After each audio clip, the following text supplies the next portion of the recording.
Greg Beavers will come up and fill in the mistakes that I make like he always does. So,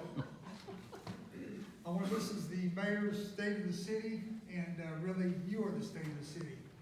The economic force that draws the people here and makes our town what it is, and the town that we have its size is because of the people out here in the Chamber of Commerce that are willing to spend their life savings and put their money forefront and open up a little bakery, or open up a little restaurant, and hope that it makes it. And I thank you for that, and on behalf of the city of Farmington, we thank you, and the citizens thank you for that, for doing that, so we can come and enjoy what you have to offer. We appreciate that very much.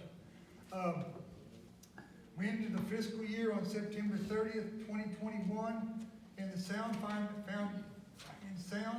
financial condition with cash accounts balances within established policies. Cash reserves at the end of August were $11,177,341. That's what we have in cash.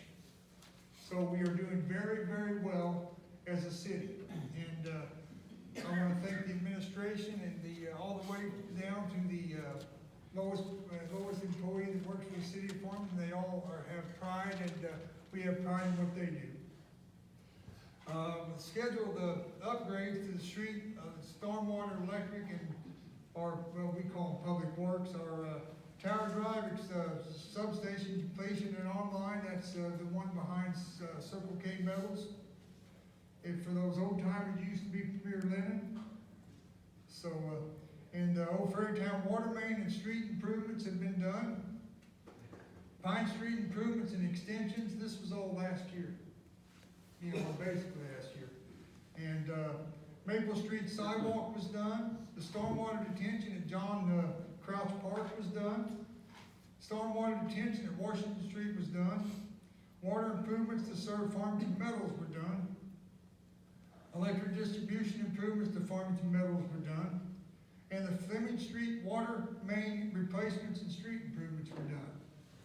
And we are getting ready to, we had some COVID relief money come through, and that can be only used for, if I'm right, for infrastructure as far as water and sewer goes. So we are going to, bear with us, but we are going to do all of the water main on St. Genevieve, going out from Long Park to Double O Highway. So bear with us on that construction. That will probably start later on this year or next year.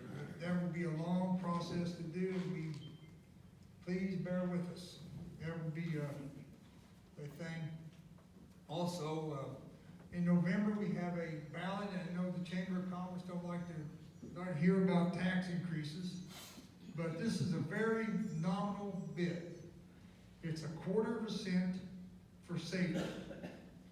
And Greg is going to touch on this later in his presentation, but it's very important that we get the vote out on this, because the city is growing, and our fire department is growing, needs to grow, and our police department needs to grow. So this is something that we are really looking forward to getting passed. We hope it passes, so with your help it will. Also, the other day I was going to touch on this. I don't know how many of you have encountered the homeless in Farmington or had a one-on-one with the homeless, and Greg will touch on this later on, but I had my druthers about it. I was on the fence because I thought, well, they got a place to go. These people can help themselves, Why should the citizens of Farmington put out for the homeless? And who are the homeless? Are they, are they the ones with the meth mouth, and they're the ones, that buy the heroin and the fentanyl? Well, the other day at work, a man came in, and I work at a lumber yard, and he come in, I said, can I help you? He said, yes, you can. I need some information. And I said, what can I do for you? He said, well, my house burned down 3 o'clock this morning. I said, well, I'm very sorry. I said, what can I do for you? He said, well, I just need some help. I don't know what to do. I really am. He said, my wife is sick, and she needs help. She needs medicine, and everything burnt up. And I my Social Security card burnt up. My whole house burnt to the ground with my 2 kids, and they're safe. We're all safe, and we're living at Rosener's Motel, but we have nobody to call. We can't get nobody to give us anything. The Red Cross wants our Social Security number. I do not have the card. So I thought, well, okay. So I called Greg, and Greg got a hold of, I forgot her name right off the bat, out there at the Relief Center by the Senior Center.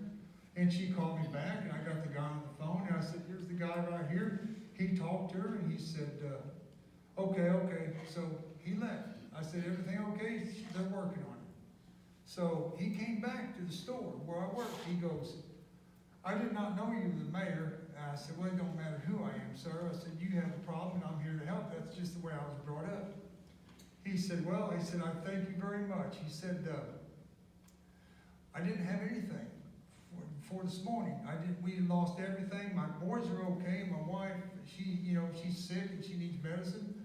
The East Missouri Action Agency gave us gas money.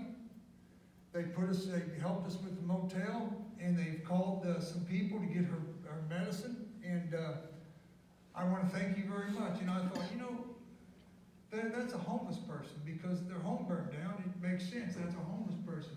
My life was turned 360 degrees over the homeless, because any one of us can be homeless at any time, day or night. Anyone. And if we turn our backs on them, we're turning our backs on ourselves. And so I hope that when Greg gets done talking to you about our homeless program that we're going to try to implement with the council's approval, that you take it as hard as I took it, and take it to the heart. But I want to thank each one of you. That was my little story I wanted to share with you, because I've been kicking around for a month about what to do with the homeless, and it's really a very, very difficult situation on this side and their side. So I want to thank the Chamber of Commerce for doing this. One thing we've done is we've learned to work together. Candy's nodding her head. I was kind of a bull, and the China calls it. I didn't, this is Farmington, we'll do our own thing, but the Chamber and the City of Farmington have become to notice that we need each other. And so we are working together on projects. We're trying to. We might get our way, but we're going to keep working on it, Candy. And I thank each one of you very much. Greg, you want to come up here and fill in all the details on everything I've talked about? Sure. Thank you.